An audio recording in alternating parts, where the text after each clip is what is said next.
Never. I'm not sure anyone living would have predicted a 5-0 scoreline beating of Inter Milan in the finals at the Allianz Arena. The weekend was one of so much, I don't know, some people felt really disappointed, but for some people it was still regardless a spectacle of some sort. Not all the times, or never have we seen a final so dominated by one team. Yes, we could talk about the uselessness of Inter Milan, but you cannot take away the brilliance of Paris Saint-Germain. New look PSG making history on an emotional night for Luis Enrique. First, did you ever predict or imagine that the scoreline would be that huge? Never. For a Champions League final? Never. Not when Inter Milan came out of that very hot semi-final, 7-6 winning semi-final against Barcelona. Never. I'm not sure anyone living would have predicted a 5-0 scoreline beating of Inter Milan in the finals at the Allianz Arena. But it tells us one thing. Okay, football can never be predicted. Yeah. I mean, the best you do is you call it. You know, okay, this will happen this way, okay. And because I saw a different Inter Milan team.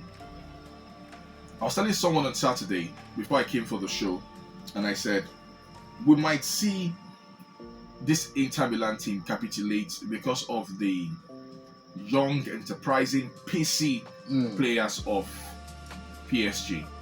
Like, I knew it was going to happen, but I was hoping that the experience from the Inter Milan team, will be able to hold them, because in that finals they had about 7 players from 2023 finals where they lost to Man City. So there's a huge experience gap between themselves and PSG, and I was hoping it was going to be able to cut, the youthful, energetic PSG side. But man, they took them to the cleaners from the get-go. From the blast of the whistle, it was all about how many goals can you guys concede? Yeah. Really. And it did show. I think first the formation from Simone Inzaghi was flawed.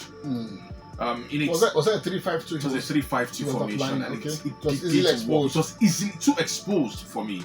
It could easily have gone for a 4-3-3 that would have given him maybe a 4-2-1-3 or a 4-1-2-3 that would have given him edge in attack. Maybe hold the midfield of PSG, because they have a workaholic in them. Vitinha not be small meat. That guy doesn't get the credit. Vitinha not be small meat too. So whatever it is he did, I think it was a far cry from trying to hold PSG.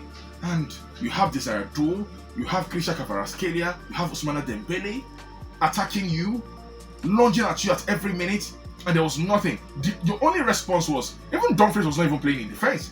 He was more of an offensive midfielder. You had Benjamin Pavard, who is old, who is aging.